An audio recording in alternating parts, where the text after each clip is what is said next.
Happy Wednesday morning, everybody. Welcome into another edition of Morning JOX. Conrad, Van Order, and Damian Mitchell here with you until 7 o'clock as we will get you up to date on everything you need to know going on in the world of sports. Of course, going to spend a lot of time in the world of college football today, and something that we haven't gotten a ton of time to discuss this week because obviously Monday, you're so busy recapping all of the games, getting into everything from the weekend, and then on Tuesdays, we have all of the press conference stuff to get into for Kalen DeBoer and Hugh Freeze, and spent a lot of time on that yesterday. But there's a lot of coaching changes or potential changes being discussed in the world of college football right now, and so I kind of want to take a look and a little bit at everything that's going on in the coaching carousel, because there's some very interesting stuff and some potentially big changes that could still happen here in the next few months, and kind of take the heat off of Auburn. We understand the situation, but there's a lot of other things going on in the world. We're going to be positive today, David. We're going to be positive. I'm down. We're going to be positive. It's going to be fun. I mean, it hadn't really been that negative. It's going to be a lot of fun. At times. At times. But we're close. We're close to the positivity. At least today we are. We are. We are getting close to the positivity. So we're going to start off on a positive note. And how are we going to do that? We're going to tell you all of the fantastic college football games that you have coming up on Saturday for you. Because if you haven't looked at the slate, again, we are going to have another banner weekend across the SEC and the rest of the world. But, SEC. So let's start off with what we have to look forward to this weekend. And, man, this 11 a.m. time slot, I know in the Big Ten, Ohio State's mad because we always have to play at 11 a.m. because we're so good. Well, that's kind of what you signed up for in your TV deals. But here in the SEC, right, the 11 a.m. kickoff was like not something that was shameful, but it probably wasn't going to be a marquee matchup, right, in the 11 a.m. time slot. Well, this is now 3 weeks in a row that we've gotten an incredible game at 11 a.m. in the SEC, and this time it's a top 13 matchup, as number 8 Ole Miss is going to travel to Norman, Oklahoma to take on the Sooners at 11 a.m. And obviously, we know Oklahoma, all right, can they continue to bounce back and get all the momentum because they lost to Texas? John Mateer's still not looking like the John Mateer we saw earlier in the season.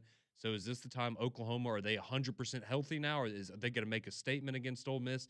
And then similarly for the Rebels, right, how do you bounce back after a game that you probably felt like you were going to win or should have won against the Georgia Bulldogs, but you come up just a little short there in the second half? How do you bounce back now having to go on the road again in a tough environment? I think that's going to be a fantastic game. And quickly for you, since you're a big Ole Miss diehard fan now, Damian, I just quickly what your early thoughts are on that matchup, because that's going to be one of the best games of the weekend, I think. I think for us, it's don't let Georgia beat you twice, because you had that fourth quarter that happened where Gunnar Stockton really locked in and performed at a high level, and now you got John Mateer, who seems to somewhat getting back to form. He wasn't necessarily asked to do too much last week against South Carolina, but it's another tough test on the road, and right now it's just, can Trinidad Chambliss stop from going cold? That's the biggest thing, because it's first three quarters, it was, yep, this is exactly what we thought he was going to do. And then the fourth quarter happened, and it's, this is not the quarterback that we remember. But early on, I think that we can match up with this Oklahoma offensively. We can go point for point with them, but defensively, that's where it's going to be some question marks. Yeah, and I think, going into this game, I think you have to feel better if you're an Ole Miss fan after seeing what Trinidad did against Georgia, because, that was his first ever start on the road against a Power 4 team, and it was against the Georgia Bulldogs in Athens. And I know they didn't win the game, but he was pretty good, especially considering the circumstance for Ole Miss. So that's certainly a big one. Again, coming up at 11 a.m., what a way to start off the weekend. Then at 11:45, Auburn, they're going to travel to Arkansas. So you're going to get that one early. Maybe that's a good thing, depending on – it gives you the whole day to celebrate the victory, right, Damian? That's the positive. That's the positivity we were looking for this morning. So, yeah, that one's going to be at 11:45 on the SEC Network. That game has now shifted. So, it's kind of gone from, like, Arkansas opened as a slight favorite, right? And then it shifted to Auburn, and now it's shifting back to Arkansas a little bit. So, it's just whatever you want to take from that, but it's been kind of all over the place this week. Then at 2:30, in your 2:30 window, you've got two good games. So of course, Alabama, they're traveling to South Carolina. We'll see if the Gamecocks can, pick themselves up off the floor and dust themselves off and make Shane Beamer look nice for a week, because it's been rough for him, and he's, you can tell that there's a lot of frustrations to go around in that program right now. And so now Alabama, you just came off 4 straight ranked wins. Can you keep carrying that momentum in South Carolina, or are you going to overlook them a little bit? I would hope that after the Florida State game, this is a team that wouldn't overlook anybody the rest of the season. But we'll ultimately see what Alabama looks like at 2:30 on Saturday when they take on South Carolina there in Columbia. At 2:30 as well, you have Missouri and Vanderbilt. That's a top 15 matchup. That's going to be an interesting one. Again, we were talking about it earlier in the week, but Vanderbilt, they are, as of right now, a very real contender for a college football playoff, as it stands right now. Now, if you lose to Missouri, that probably goes away. But as of right now, this is another big opportunity at home in Nashville. I mean, again, we're talking about Vanderbilt potentially getting back-to-back top 15 wins against LSU and Missouri. It'd be remarkable. And then similarly for Missouri, right? This could be almost a playoff elimination game in some ways, right? Because whoever has 2 losses here, you'd have to be perfect the rest of the way, and maybe they can do that, but maybe a semi kind of playoff elimination game between those two, which is kind of, and again, didn't think we'd be here. Right. And, College game day being in Nashville for Vandy and Missouri, it's just kind of one of those things coming into game day's been at 2 Vanderbilt games this year. Yeah, that's the time we're living in nowadays. And it's crazy because coming into the season, I think we all thought Vanderbilt would be good. I think it was kind of one of those, 8-4, even 7-5. It's like, hey, if this is where y'all are now, this is going to be a fun ride. But now that Vanderbilt has reached top 10 in college football status, it's real. Like this could really happen. And it's shout out to Diego Pavia. And it goes back to college SEC Media Days a couple years ago where you laughed at Clark Lee and said that he was, you thought he was crazy that he wanted to build Vanderbilt into one of the best programs in college football. Well, he said right the best. Not one of the best, the best. Yeah, he said the best. My apologies. And as of right now, he's trending that way. But I'm still technically right because they're not number 1. Not yet. Isn't that how that works? Something like that. So that's going to be a great one. At 3:15, Texas at Mississippi State. I think that's one where if you're Texas, maybe it'd be a great opportunity for Mississippi State because, again, you get that Arizona State win early. We start to believe. Then you coulda, woulda, shoulda beat Tennessee in that overtime game, but you come up a little short, and now it's, okay, are we back to the old Mississippi State a little bit? This would be a huge win for them. I think just kind of a mid-season momentum gain for the final stretch of the season. You'd be at 5-3, get your first SEC win. And similarly for Texas, let's not kid ourselves that they somehow find a way to go 10-2, which they'd have to beat Georgia and some other, and Texas A&M, which I don't think that would happen, but they are still alive technically. So Texas, you lose this one, you're done.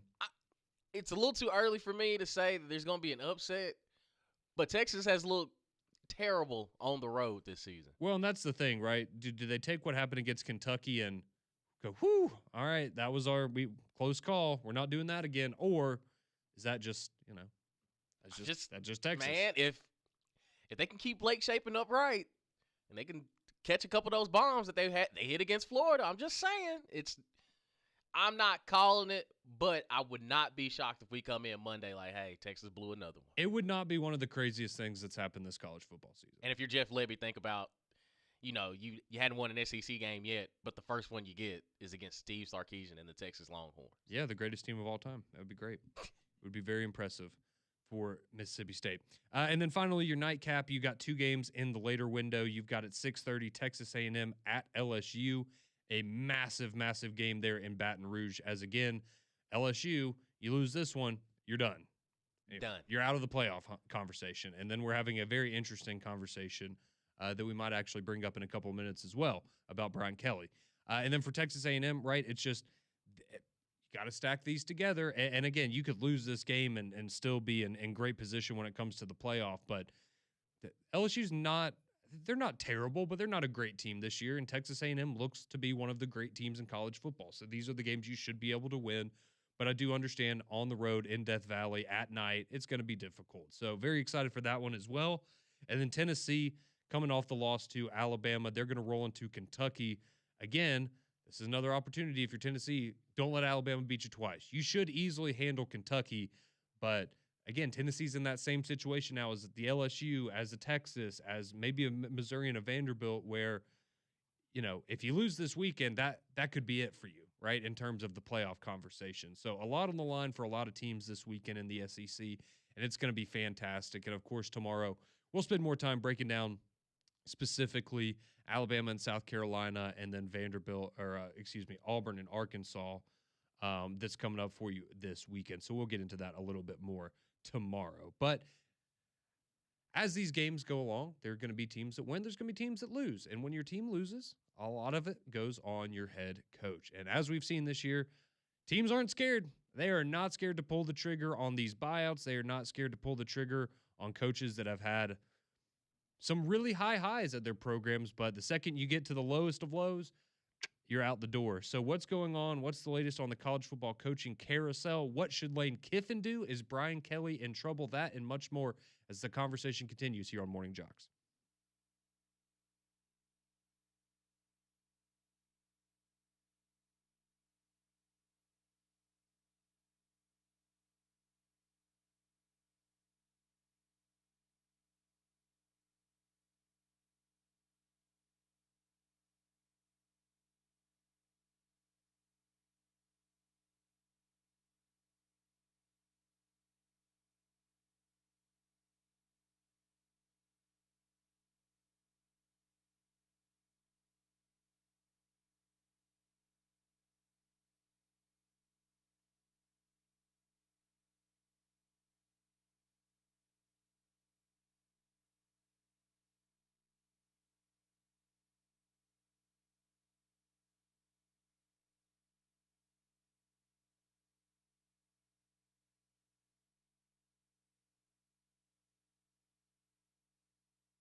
6:16 here on your Wednesday morning.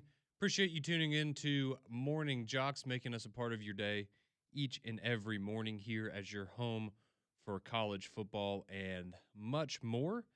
As we continue the conversation, dive into a little bit of the coaching carousel conversation.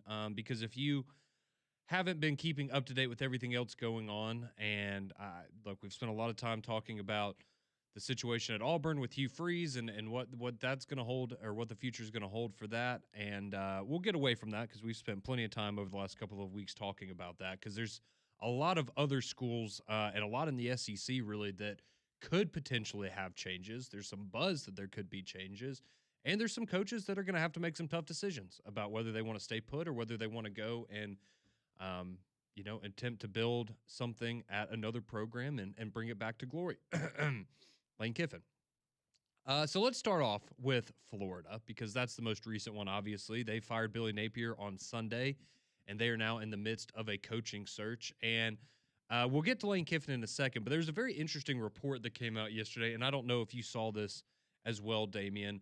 But this report, I saw it circulating on social media, and I will just read you what it said. This is this guy, he currently is a reporter, but in the past he's worked for the NFL directly. He's been involved with the NFL and with the world of professional football for quite some time. And so he was reporting this yesterday. This is what he got from his sources. This is NFL reporter Anand Nanduri, and he posted on social media yesterday. He said, Florida's preferred coach was Marcus Freeman. It is now Lane Kiffin, or you go into the abyss and hope to grab onto something that can save you. He added, it was an immediate no for Marcus Freeman. So insinuating that Scott Strickland or whoever, the powers that be in Gainesville, had reached out to the Notre Dame head coach, asked if he was interested. Seems like it was a pretty quick conversation. No, I'm good. Thanks for thinking of me. I'm happy in South Bend. At which point, the Lane Kiffin buzz continues to grow. And so, obviously the question is, okay, well, was it always Marcus Freeman? How quickly did they have this conversation? Maybe they had this conversation a couple of weeks ago while they're getting ready to fire Billy Napier, and then that's why Lane Kiffin was immediately the top name. But you did see Marcus Freeman in that conversation as well. But now it seems that Lane Kiffin, at least according to these reports and sources from people around professional football, so take that as you will, because I get it's not your Notre Dame or Florida insider, but just very interesting that, okay, so maybe Lane Kiffin's a plan B. But if you're Florida, I guess my question for you, Damien, so first off, if you're Florida, what do you have to do to sell Lane Kiffin on going to Florida? And if you're Lane Kiffin, why would you want to leave Ole Miss for Florida? One, I think for Florida, you gotta ensure that he has full control. Kind of similar to what he has already experienced when he was with Nick Saban at Alabama. Listen, I know y'all got deep pockets down here, but y'all got to get out my way. And by any means necessary, I will construct a roster that will be complementary to what we need to have success here. But you got to get out of my way. And to be honest, right now, what he's done at Ole Miss, no coach has ever done. Like, he's consistently won at a high level, and people have let him just be him. The pressures of essentially making it to a national championship or being a college football playoff, they're not necessarily on him. He kind of put that on himself because of the success that they let him have early on with Ole Miss and just let it build up, and they gave him time. And I think that's what you also have to ensure if he goes to Florida is y'all got to give me time, because one, I'm not Billy Napier. No offense to Billy. It's a lot different going from Lafayette, Louisiana to Gainesville, Florida. Like, that's a big jump. Whereas Lane, he's been around the block. He knows exactly what he needs and what he needs to do. But you also got to give him some time. Like, hey, I can't flip it around that fast. But in Florida, you can kind of speed it up because of the namesake and the history that you have behind you. Now, yeah, okay, if it's proven that if we give you some time, this thing can work. Look at Urban Meyer. Look at Dan Mullen. Like, there's been multiple coaches that have had success there. But I think that for Lane, there's a sense of comfortability at home. Like, you have connections to Florida. We had Ryan McGee on Mac and Cube a couple weeks ago, and he kind of made note of some ties that Lane would have at Florida. But also, I think what you have at Ole Miss, I think he kind of wants to see it through. Of okay, where realistically is the peak for Ole Miss since I've gotten here, and you've had multiple 10-win seasons. Now, standing right now, you got to need some help in order to find yourself in Atlanta for an SEC championship. But it's not out the realm of possibility that could happen. And also, you're kind of on you're a little on the chopping block because of that loss to Georgia to making the college football playoff. But it's hard to not look at that game and say, nah, Ole Miss is one of the better teams in college football right now. So to me, there aren't as many positives going to Florida now because, again, it is the immediate success that you have to have because of the namesake. But I think what he's built at Ole Miss, you kind of want to, again, just see it all the way through and kind of, okay, well, I have no pressure here because any pressure that is put on me, it's because of what I've already done since I've been here. Okay, see, and that's where kind of my brain goes is what you just said is, if you go to Florida and, let's say you go to Florida, you make a college football playoff in, the second or third year that you're the head coach there. All right, the fan base would be really appreciative and they get really fired up for a year. But then immediately it goes from, okay, let's say they make the college football playoff, they lose in the first round, or, maybe they win one game and then they get eliminated. All right, well, then it's immediately going to go to, all right, well, where's our national championship? Whereas I feel like at Ole Miss, if you make a college football playoff, first off, you're going to be a hero because they never seen that before. I guess Florida hasn't either. But, the things that you could accomplish, I guess what I'm trying to say is, I feel like he has equal opportunity to go as far at Ole Miss as he does at Florida. But if he were to make it there at Ole Miss, he would be revered in a way that he wouldn't be at Florida. Mm-hmm. In the sense of the things that he could accomplish for that Ole Miss program, where he would be, a mythical figure to Ole Miss football fans when it's all said and done.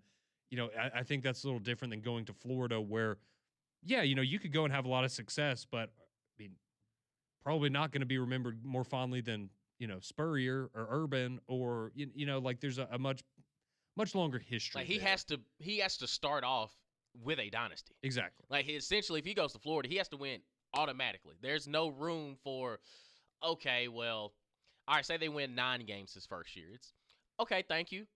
But next year we expect national championships. And you're like, wait, hold on.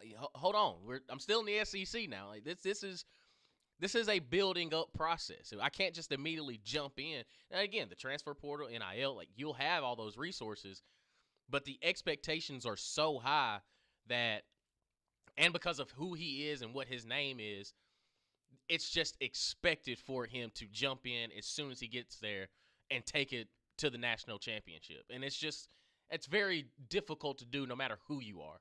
And again, I'm not going to necessarily fault Billy Napier for it, but they are kind of it's an impatient fan base. It's an impatient just expectation of, nah, man, we saw what you did in Louisiana Lafayette. We're appreciative. That's why you are here now, because of what you've done. Now we expect you to go out there and build it up and expect to win immediately. And there's just no wiggle room. It's just kind of I'm not going to say toxic, but it's what you really are versus the perception of who you are. And I think Florida kind of is in a battle with that because, again, y'all fired Dan Mullen. Like y'all pushed him out the door, and he's like, man, what y'all want me to – what more can I do? I ran across a buzzsaw at Alabama in the SEC championship. I'm sorry. At least I got you there. Like, look at – even Jim McElwain got you there. So it's where do you realistically see yourself and what do you actually have within that program right now that you think, okay, all we got to do is plug in Lane Kiffin and boom, we're back at the top. But it's just I'm with you. It's man, he's in statue process at this point at Ole Miss. It's hey man, we are here for you. Whatever you need, you got. And Ole Miss has done everything for him. So I kind of look at Lane Kiffin as unless Alabama comes open again, I don't see why you would want to just jump ship right now.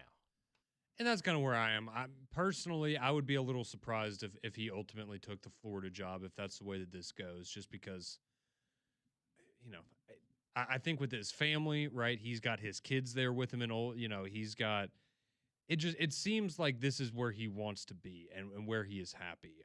But again, if you're Florida and you make a phone call and it's something along the lines of, we're going to pay you $15 million a year to come be the head coach at Florida, that would probably be a difficult thing to turn down, being the highest paid coach. But is that worth, I guess your happiness or where you feel comfortable and where you feel like you belong? And I guess that's the question that Lane Kiffin's going to have to answer for himself. So there's a lot of other questions going on around the coaching carousel as well. There's some uncertainty, I think, creeping in a little bit at LSU as we speak. We've still got the Penn State situation, but what's going to what's going to happen at South Carolina? Is Shane Beamer safe? Are we talking about a Missouri team that, maybe they're going to win 10 games 3 years in a row? Drinkwood's probably going to be a pretty hot candidate, right? So there's a lot of movement that can still happen in the SEC with a lot of these programs. Some of you want to chime in as well, 205-834-9450. We see you on the Courtesy GMC text line as well as the phone line. So we'll continue this conversation. College football coaching carousel. Let's get into some Brian Kelly, Eli Drinkwitz, and more. We'll do that next here on JOX.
6:31 here on Wednesday. Appreciate you tuning in to Morning Jocks. Conrad Van Order, Damian Mitchell here with you until 7 o'clock when we will hand you off to McElroy and Kublick in the morning. So spend some time talking about the Florida coaching job and Lane Kiffin specifically and what we think he would do or should do in terms of, are you better off going to Ole Miss or staying put at Ole Miss where you've already built something pretty special and looks like, this year, right, you may be able to get over that hump, finally make it to the college football playoff. And I think that's another interesting part for Florida, right, is are you willing to wait on one of these guys that's going to be a college football playoff coach potentially and somebody you can't hire until, late January or early February? Or are you going to go ahead and say, man, kind of feels like we need to get somebody early? And maybe that's where, James Franklin, for example, right? Maybe somebody like that becomes more attractive because you're not dealing with, the timelines of a schedule, and you want somebody in before the transfer portal, especially if you get Lane Kiffin. Imagine that. You hire Lane Kiffin, it's after the transfer portal window. Well, then kind of lost a lot of the allure of the first year of the Lane Kiffin experiment in that case. So I think it'll be interesting to see how this all plays out. But there's some other coaches around the conference that I think are in very interesting spots now, right? In terms of some maybe a little bit on the hot seat, and others could be in line to move up in the world of college football, or at least I think that they should be. So let's start with Brian Kelly real quick, Damian. And, now they're 5-2 on the season. We just talked about it. If you lose to A&M this weekend, probably, you're pretty much done in terms of the college football playoff conversation. And that would be a disappointment, right? Because this was a year a lot of people picked LSU to not only make a playoff, a lot of people picked them to play for a national championship this season. A lot of people thought they might be the best team in the conference, and it just hasn't been the case. So how long of a leash do you feel like Brian Kelly has there in Baton Rouge? Because, again, I brought this up last week on Three Man Front, and it was a little bit tongue-in-cheek, but I think now could that actually happen? And it would be, is there a situation out there where Brian Kelly looks around and goes, man, I don't know what else I need to do in order to get us over the hump here. Maybe it's just not going to work out. That Penn State job looks pretty enticing, and I know they'll pay me well, and I can get out of the SEC. And, I could win one top 10 game every year. I don't want to play 4 of them, but I could go and win one a year. And maybe he decides that would be a better fit for him and his family and his life right now. I don't know. I'm curious from your perspective, do you think there's any real possibility that the Brian Kelly era at LSU could be closer to the end than the beginning? Yes. And all the points that you brought up of, it's not even talent, because he's been able to recruit since he's been there. They've had success there. A lot of it has to deal with just the coaching acumen of it. It's, man, how can you have a Heisman Trophy winner? You have 2 top 10 receivers. The development of Harold Perkins Jr. has kind of gone backwards every year that he's been on the field. And a place that's known as DBU, or, having some of the most elite of the elite defensively, this year looks a lot better than it has been since you've been there. And it's just been a big mess. Not necessarily a mess. It's just been inconsistent since you've been there, because, a lot of expectations. Now, year one, you make it to the SEC title game. You beat Nick Saban in Alabama. Fine and dandy, but you didn't – outside of that, you haven't accomplished anything else. And I think a lot of it was looked towards this year as, okay, it's either this one or you're pretty much done. And with Garrett Nussmeier not looking as sharp as we expected, and finally your defense is starting to rise to the level where you need them to play, your offense is completely fallen off the map.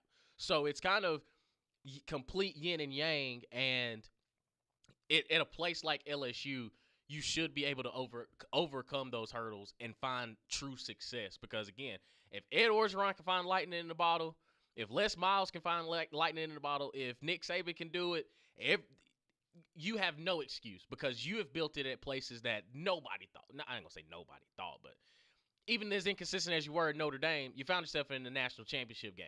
And you won at Cincinnati. Like, you've shown that you can do it, but now where it's expected, it's what's going on. So I think that leash is extremely short because of they're not in the Florida situation where they're not real. They're kind of living in fantasy land of, oh, we can get this thing right. Nah, it's shown in a short amount of time. Like, yeah, you can get this thing right.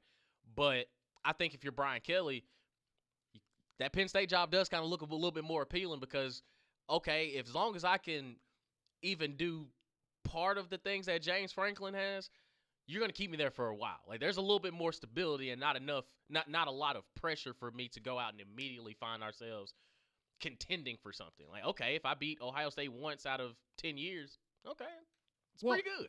And I think Brian Kelly's a really good coach, and I think that like a place like Penn State, right?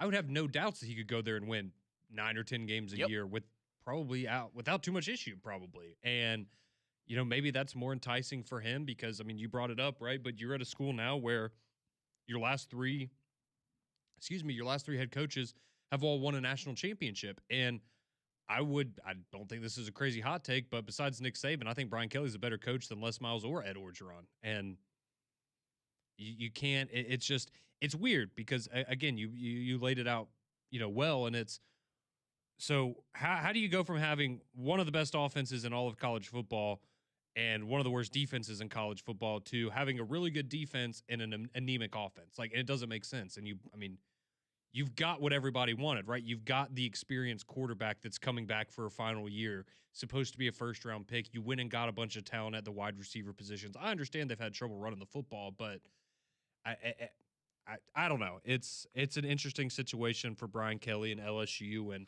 again, I'm not saying that it's like guaranteed that he's not coming back next year or anything. I think that is a situation that is certainly worth keeping an eye on as we move into the future because, is Brian Kelly, does he want to go learn a new accent somewhere? Maybe that's what he's looking for in life now. And I started thinking about this last night, and I mean, I'm not a big fan of, never really have been, but say if Brian Kelly does leave LSU, a name that popped up in my brain of who could go down there and actually, I mean, it would be funny.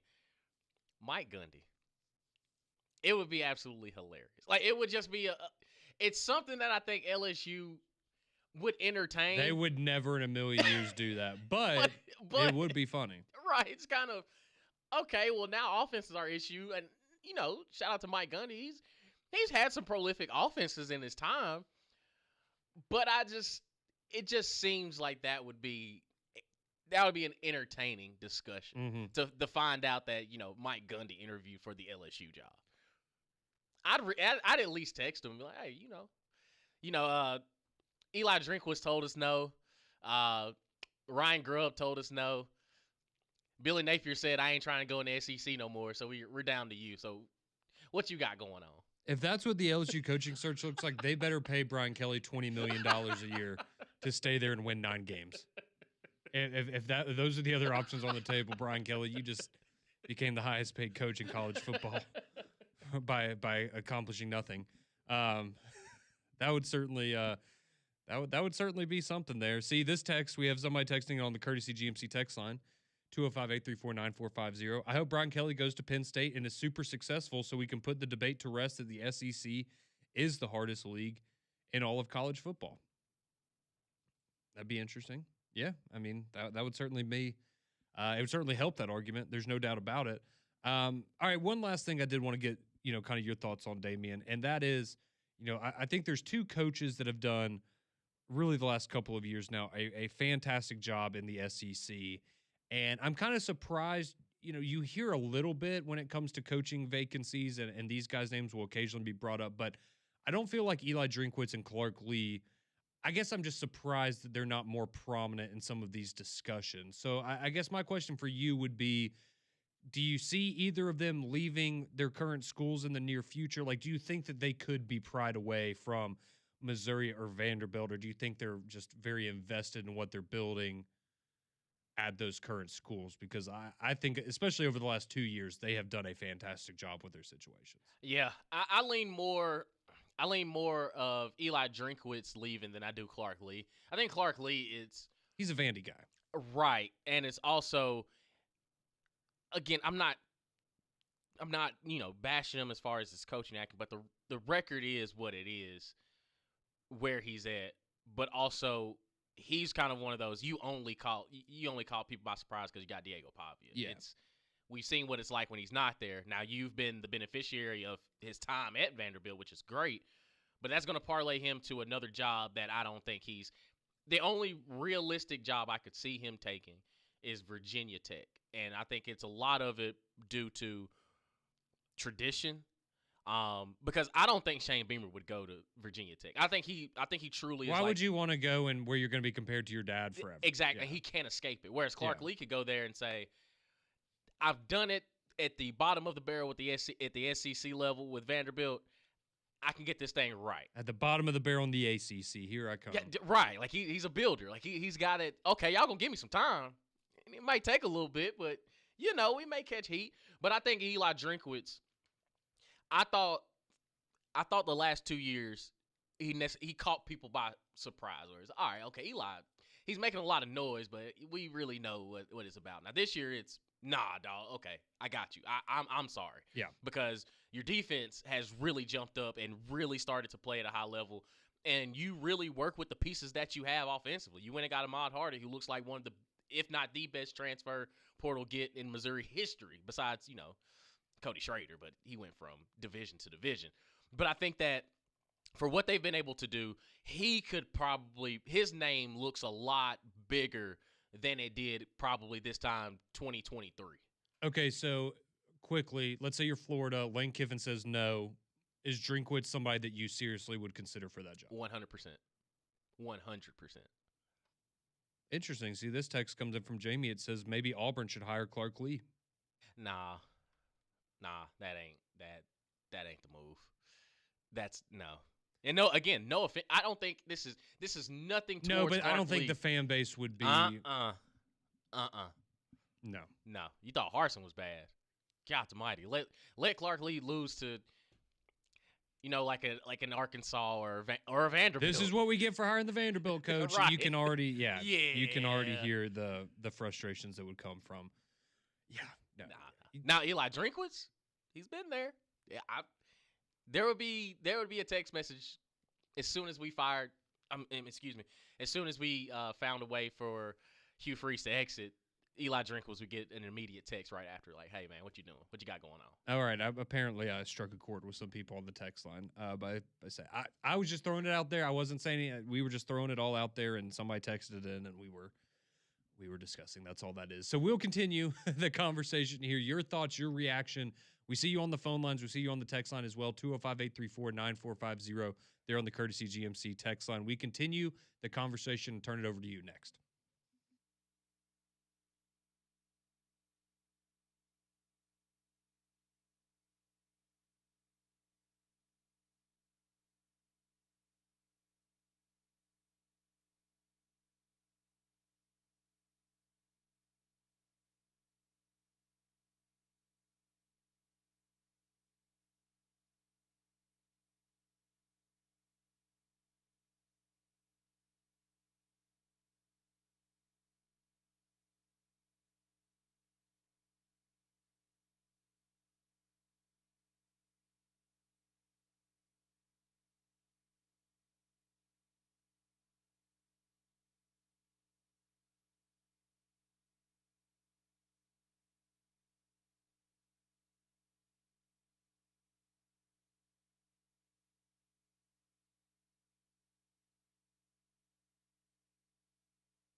Final moments of Morning Jocks here on your Wednesday morning. Conrad and Damian with you until we hand you off to McElroy and Kublik in the morning. And y'all have apparently have a few thoughts on the coaching carousel, things going on in college football, and potential changes for some SEC coaches here in the near future. So we're going to get to your thoughts immediately. Let's start on the phone lines. We've had some of you waiting by for a while. Let's go to Deacon. He's been waiting by, wants to talk a little coaching this morning. How we doing, Deacon? What's going on, my friends? How we doing? Oh, fantastic, man. Good to hear from you. It was very interesting you putting out the Kelly to Penn State. I hadn't considered that, but that seems like a very good fit to me, and I guess it's because Southern SEC football, there's kind of an archetype if you think about it. Steve Spurrier, Nick Saban, Kirby Smart, Urban Meyer, they all eat, breathe, sleep college football. That's what they do. That's what I guess made Meyer sick, that or volleyball. But I just think there's an archetype. You can be a good football coach, but not be a good coach in the SEC. I think there's a big difference between a successful coach in the Big Ten and a successful coach in the SEC.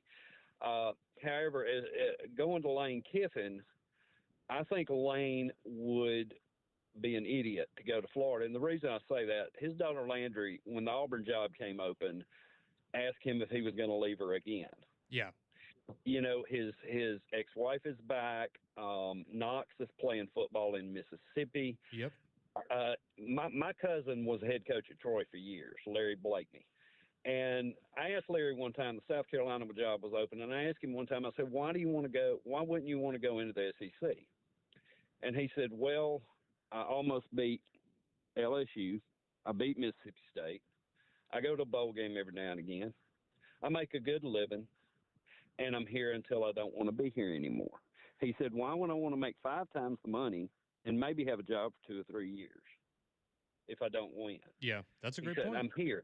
Lane in Florida would be compared, as you said, Spurrier, Meyer. At Ole Miss, there's only one really. I mean, Billy Brewer was successful at times, but John Vaught. Yep. John Vaught is the only coach that has had that type of success. You know, they won one national championship in the early 60s, and I just think, you know, and this is just me personally, he may have a totally different idea about it. But I think that Lane Kiffin could be the head coach of the Ole Miss Rebels until Lane Kiffin did not want to be the head coach of the Ole Miss Rebels, and then he gets a statue and the field named after him. I think, you know, I really think that, you know, with his dad Monty's sickness and all of that, I think Lane grew up a lot, and he has become a very good coach. And, you know, the Ole Miss head coach is Lane Kiffin. I can see Joey Freshwater going to Florida, and I don't think that's who he is anymore. Anyway, I'll let somebody get back in, guys. Y'all have a great day. Thank you, Deacon. Great call this morning. And, yeah, I agree with a lot of that. I think, you know, if you watch the documentary on Lane Kiffin that came out recently, I think it really does show you that I think his priorities have changed and things. I think family is very important to him, and I think that would be one of the major reasons that he would stay at Ole Miss. Let's go to Scoobs real quick. He wants to chime in as well this morning. How we doing, Scoobs? We're doing great, guys. How are you? Doing fantastic. What's on your mind? I want to go with these coaching carousels like you guys are talking about. I want to throw out 3 names, but I've also got a question. Let's say Lane Kiffin says, you know, hey, I'm okay at Ole Miss. I want to throw out 3 more. What are your thoughts on Fish, Schumann, and Lashley? But my question for you guys is sometimes making the move is not always the best thing. If there was a coach out there that you thought maybe should stay and shouldn't go anywhere, and I want to reference Dan Mullen and leaving Mississippi State, give me a guy you think should stay, and I'll holler at you guys later. Appreciate you, Scoobs. I think in terms of if we're talking about the Florida job specifically, you know, I get Jed Fish has a history with Florida, and that could be enticing. I think Glenn Schumann, again, that's a name that had a little more buzz a couple of years ago, the Georgia defensive coordinator. I feel like if you're Florida, you want to go after an established name. You're not going to go and take a chance on a defensive coordinator from the SEC, regardless of how good he's been at Georgia. I just don't know if you're going to want to go down that path with, you know, those guys that Scoops brought up where, if you're Florida, right, I think the attitude is you believe that this is one of the best jobs in college football, so why can't we go get anybody that we want, essentially? And I just don't know if you'd see them go necessarily in that direction. Now, in terms of a coach that I don't think should leave, I mean, I don't think Lane Kiffin should leave Ole Miss. That's where I'm at. Personally, I think a lot of the other guys you could make a good argument for, but if I'm Lane Kiffin, why would I? Yeah, I'm in the boat of if I'm Lane Kiffin, I'd be sticking it out in Oxford. All right, let's get to the Courtesy GMC text line quickly here with the final moments of the show. This one rolls in. It says, Ole Miss is just Ole Miss without Kiffin. Florida's the bigger brand, always will be. More money and more resources. See, here's the thing with Florida. 5 years ago, absolutely you leave Ole Miss for Florida because of recruiting. We've seen Lane Kiffin, because I know people have brought up, well, you look at Florida's killed Ole Miss in recruiting lately. Yeah, because they use the transfer portal. Like, Lane Kiffin does things a little bit differently. Going to Florida would certainly, look, you've got a ton of talent in your backyard, but that's not really the way that we've seen Lane have success here recently at Ole Miss. See, this one says Lane won't go to Florida. He's comfortable where he is. Also, Brian Kelly can't coach in the SEC. Okay. Let's see. Good morning, gentlemen. Congrats again, Damien, on your engagement. It's funny how time and winning can change people's perspectives. I remember back when everyone used to clown on Drinkwitz, and now his name is being thrown out in conversations with Lane. What about Jimbo? Should he not be a good fit for Florida? No. I don't want to see that.